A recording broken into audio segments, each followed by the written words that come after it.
Hello, everybody, and welcome to round 5 of Grand Prix Washington, D.C. I'm Brian David Marshall. I'm joined in the booth by Marshall Sutcliffe. We will have Ben Stark in here shortly as well. Right now, we're watching Ari Lax briskly getting underway. He's got an Oresco Sun Guide here on turn 2, showing off his blue-white deck. He's playing against Jarvis.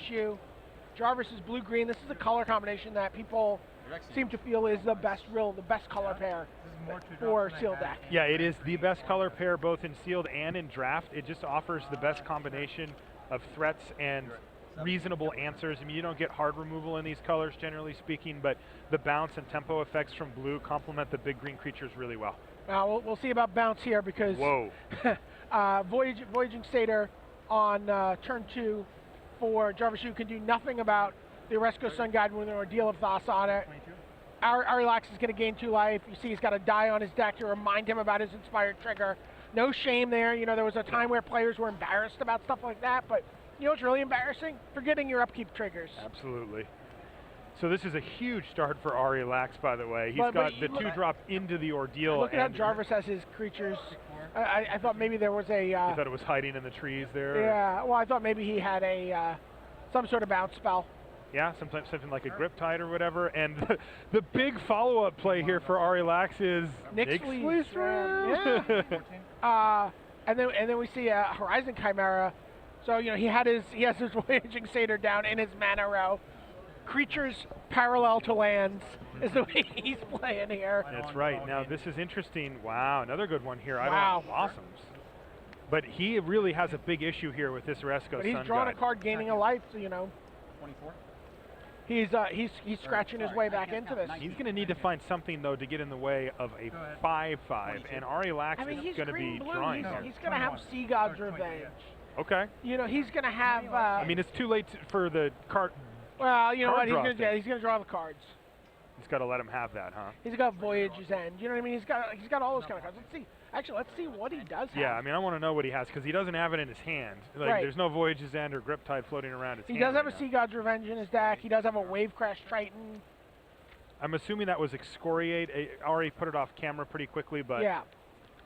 I think he's exiled that Chimera here.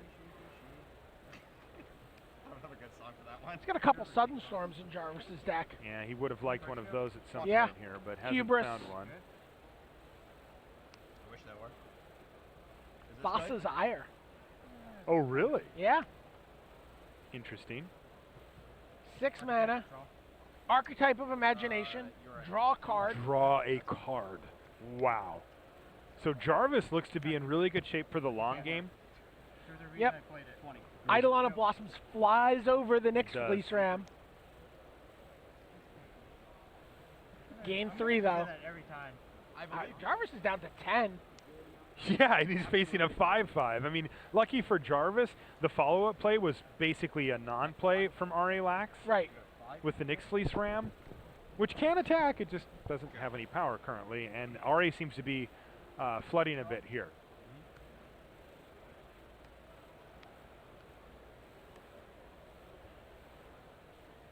Here we see Jarvis. 7 mana. He's got that, again, keeping the Voyaging Satyr down in his land row.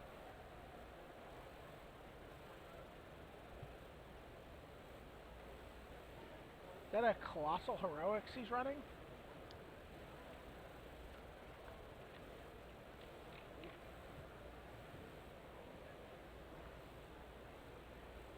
Oh, might be a little better than that.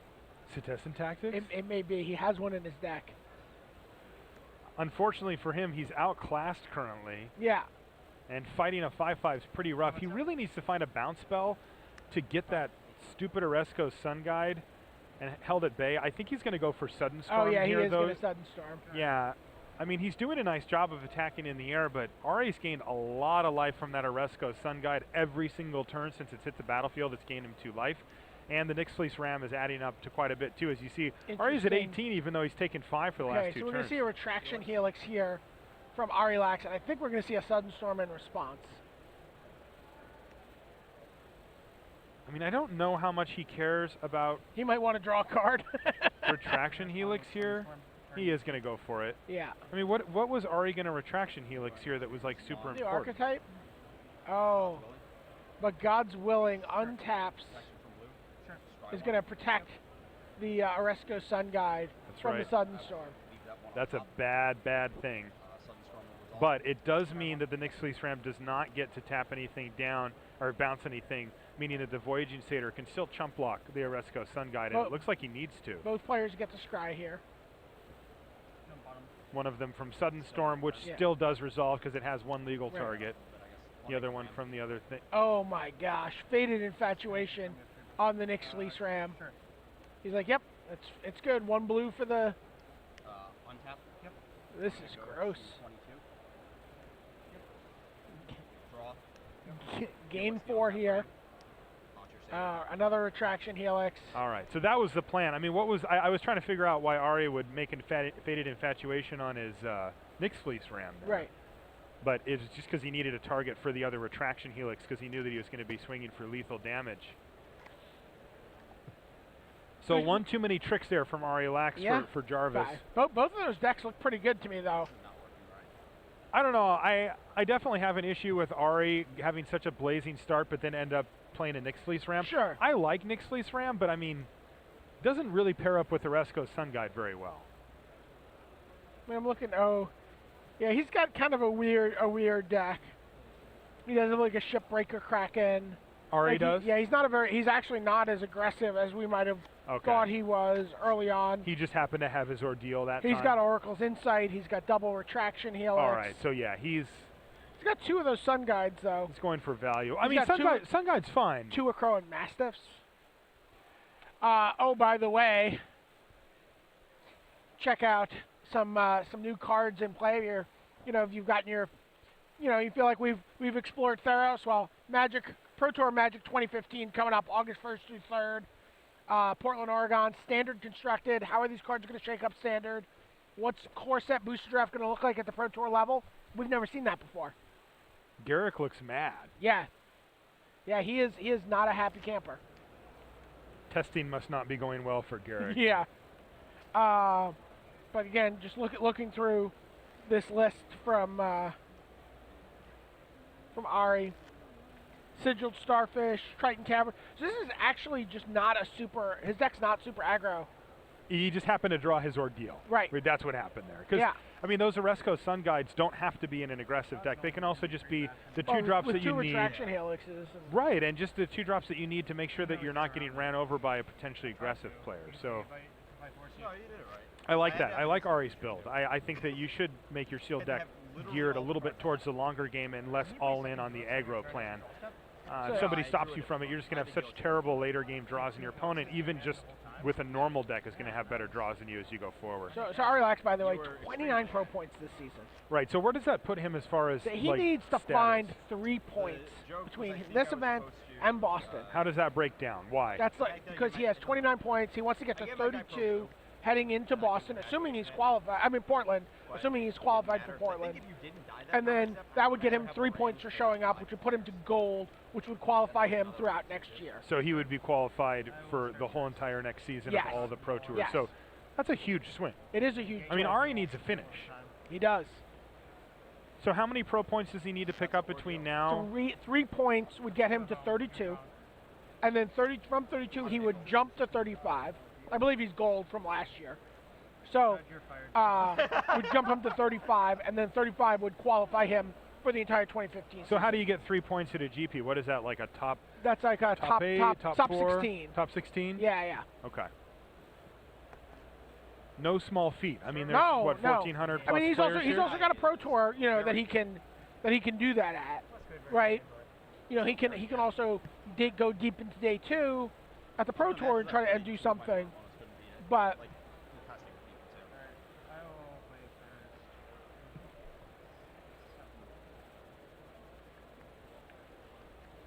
Here we see the players are looking at their opening hands. Both players have kept, and we're underway. Jarvis leads off on the Forest. Island for Ari Lax. Oh, and there's a Swordwise Centaur. Nice start for Jarvis. Constructed All-Star. All-Star-ish.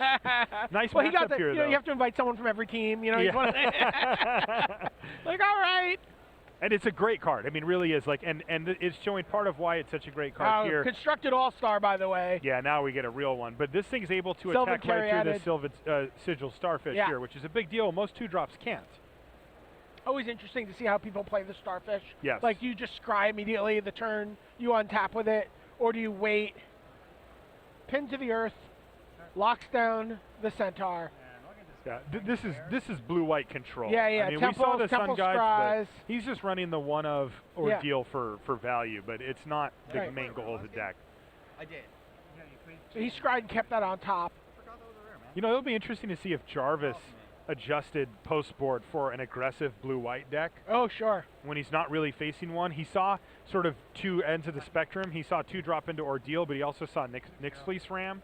So it's kind of hard to know what to make of it. So the test I passed. And he's got not an exciting follow-up play. A Leaf Crown Dryad that's not even bestowed. There's an Necron Mastiff. Yeah, the control continues here for Aurillax. That's interesting, though, that he didn't, I guess there's nothing to equip it to. Nothing to bestow it onto. Archetype. No. I mean, he could have put it on Caryatid and made it a super blocker, but that's Oh, not and there's great. the Archetype of Imagination. All right, so here was the plan for Jarvis. He was going to go to the skies the whole time, and he wants to make sure to try to keep the pressure on. There you see a Retraction Helix from in Ari's hand, so he's able to. Oh, and an Oracle's Insight. Oh my goodness, he's just going off here. Now that's just an embarrassment of riches. He has to actually decide which one to do: draw a card and scry, or just scry. Not a tough decision. He's like puts some binoculars on a starfish or whatever.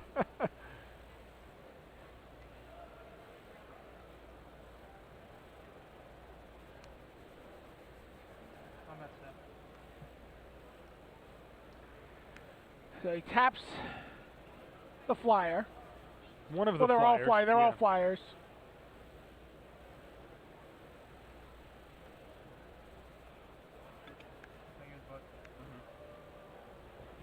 So yeah, 9 through 16, 3 points. He's got a top 16. Okay. Just, hard work. Dude, these fields are big. You know, this is like a medium-sized GP by today's standards, and it's still 1,400 players. Like. So this is like on Magic Online, where like which ability do you want to use? Right. Scry. I'll do the scry and draw ability. Oh, is that an Ornithark in his hand? Yep. A non-flying Ornithark. A really nice finisher. It is a non-flying Ornithark, you're right. Jarvis's plan is pretty straightforward here. He's got Sudden Storm in his hand, and he would like to get in for a bunch of damage in the air. Unfortunately, the Mastiff threatens to not do that. But good for Jarvis. He's going to do it on end step here, lock down both creatures. I think I would have locked down the Starfish there, though. Well, right, the Mastiff, though, is tapping something. Well, the Mastiff for sure. The Ornithar can't block anything. Right, that's why I'm saying I would have picked the Starfish, because it does blank him from one activation of it. He gets to use it in response, but then the next time he doesn't get to untap it. And it seems more relevant than the Ornithark here, again, because of the lack of flying. Right, and he's only getting in for 5 here. Yeah, which is a lot, though. Ari's at 13, so it's going to drop him down to 8. And Temple of Deceit draws a card. He's going to get to draw again. He's going to get to attack again. So push, draw. No. Yep. Catches himself. Draws for his turn. There's Mnemonic Wall. So now, this is kind of interesting. He's going to have to forego drawing a card to use his Helix. Is that where we're at? He may. Retraction Helix. Wow, he just runs it right out there, though. Jarvis has a card, too, in his hand and a bunch of mana untapped, but Ari's like, sure. That's fine. Get bounce your Archetype. Play Mnemonic Wall. Get back my Retraction Helix. Correct. Is that fine? Gonna represent that I have God's willing here. Right, and did you see him very purposefully undo that? Right. Thought that was interesting. And there's Kiyora's Dismissal. Wow. Which is going to do some serious work he here on the strove tempo it and plan. was able to also return the pin to Earth. That's right. Now this means he gets to recast the Archetype here. Yeah. And get in for 5 more damage. Drop Ari to 3. So we're going to have a tight finish here in game 2. This is going to be close. Right, Ari gets to untap finally. He's got that retraction helix, so he can do a little bit of damage in combat. It's going to be difficult for Jarvis to attack, knowing that the archetype's going to get bounced. Suddenly, creatures that weren't able to block can block. Leaf Crown Dryads falling from the sky. Yeah, by the way, we also have a Ordeal of Thassa in hand, so we can, put it on Ornithark and just get in here and draw 2 cards. Not going to do that, though. Ornithark needs to sit back. Ari is up a game. Combat step. Helix the wall. Respond. Oh, Sudden Storm. Yep. And that'll do it. Okay, quickly, Jarvis Yu evens it up. I should have. 1 game apiece. Yeah, so the problem with Ari, that Ari had that game was mainly that he didn't have any real removal. Like, he was able to keep Jarvis off balance enough Right. to I gotta tell you, I would be looking at his Curious Dismissal. Like a lot of people do. He's got a Curious Dismissal on the sideboard. I'd consider it for the amount of, the archetype, like a cheap way to bounce the archetype. That's not, that's going to get around the double Sudden Storm that you've seen out of Jarvis. Yeah, those Sudden Storms were huge They tempo plays for completely Jarvis. trump the retraction helixes.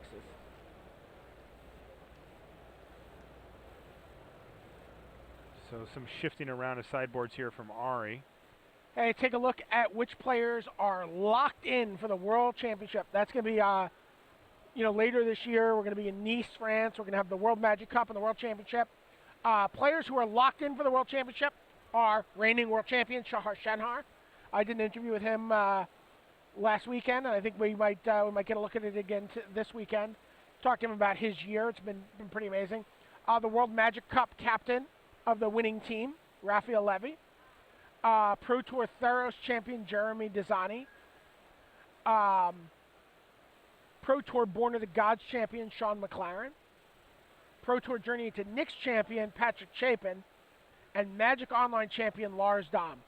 We feel pretty confident that Reed Duke is locked in as the player of the year. He's in the front of that race. We feel pretty confident that Jared Betcher will lock up Rookie of the Year. There are scenarios, they are just very unlikely. Yeah, here you go. You take a look. If the season ended right now, Reed Duke and Jared Betcher would both lock up the spots. And I mean, really, it's going to require, a phenomenal run by the people behind them.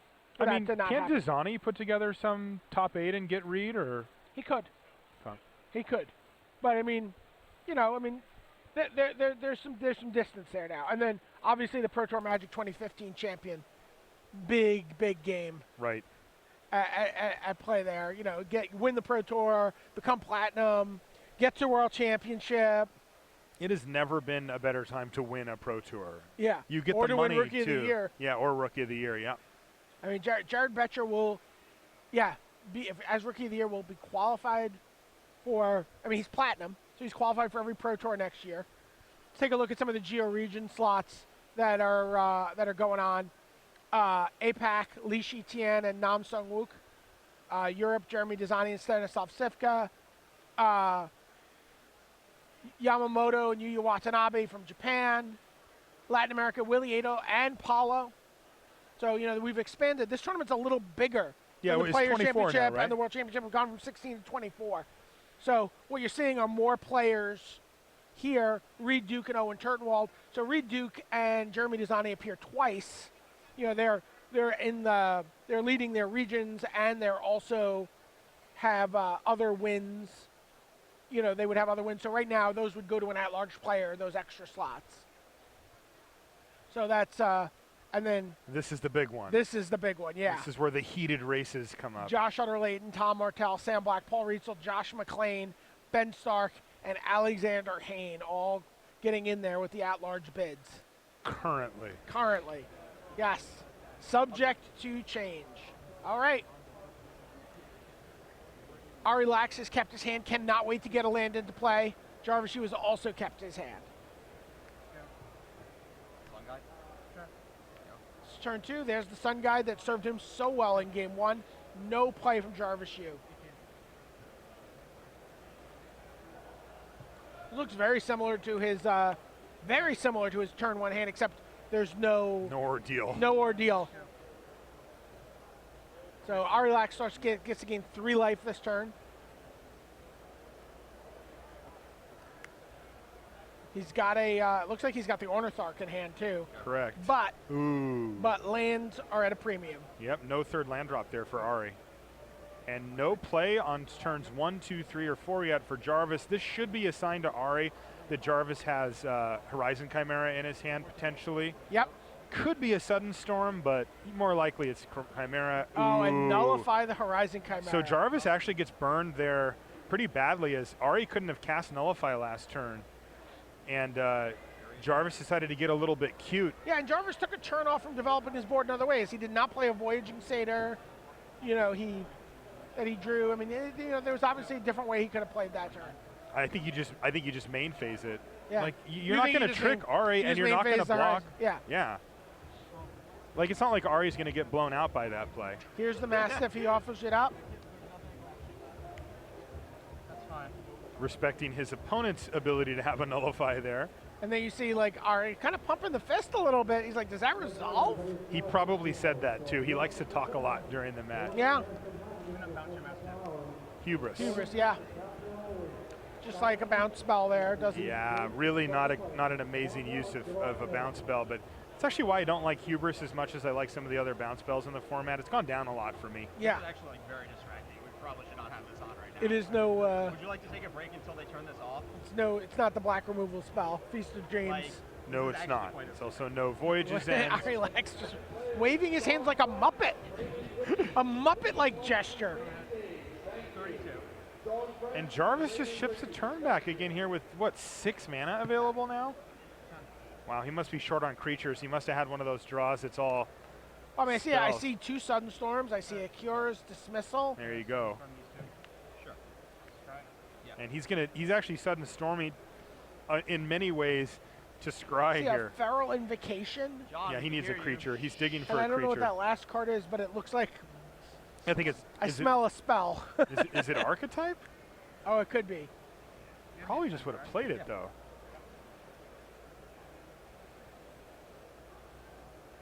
So land 6, mana 7. And it yeah, is I an think it is archetype. archetype.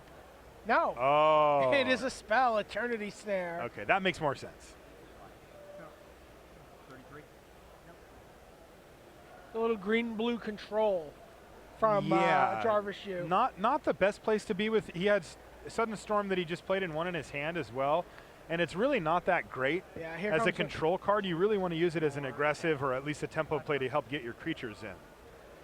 Here comes an Ornitharch. He says, yeah, you got a 5/5. That's much more Sudden Stormable than the alternative. Yes. Yeah, this is a rough draw for Jarvis. He needs pressure. You need to have something to back up your Sudden Storms. If you're doing them just to stay alive, you are going to lose that game. Like Did Ari just flash him a Mastiff? Well, I mean, he knows he's got one in his hand. 36. Oh, that was the one that got bounced? He's got hubris, so Right. maybe Jarvis was just making a Right, comment or right, something. right. Combat.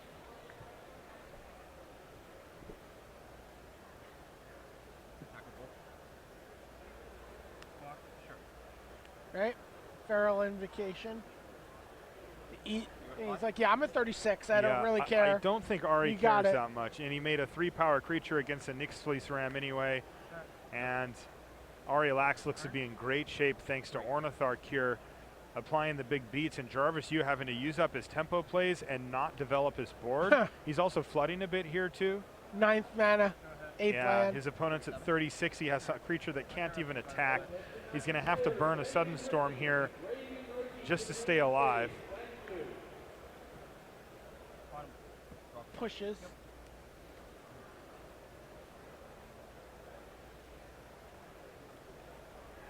He might need to bounce his Eternity Snare and like put it on the Ornitharch. He could. I don't, It does draw him a card.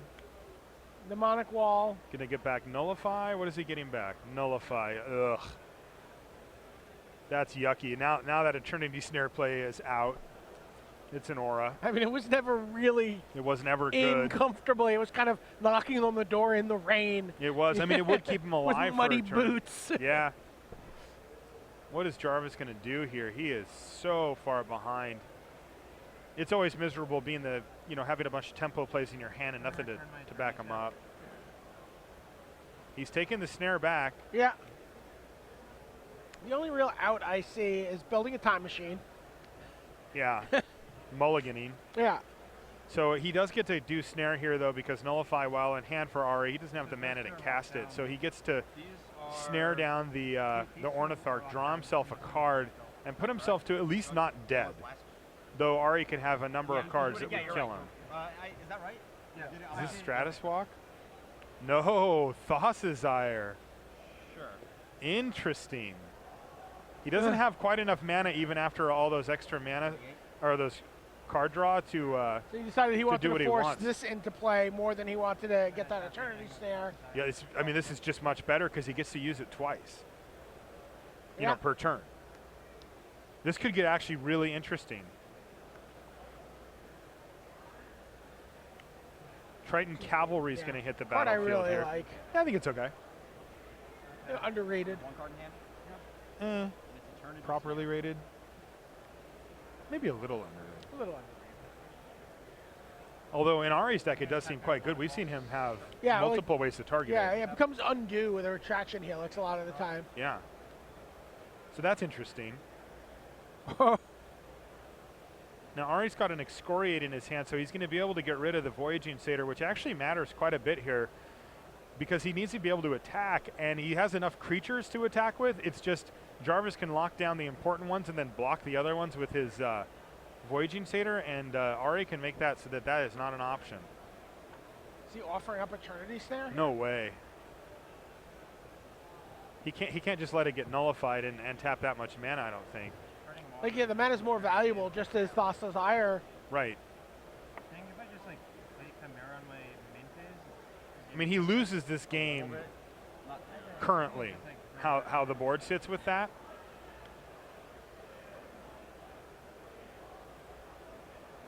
Ari's thinking, but you got to figure he's going to fire it off. There we go, nullify that.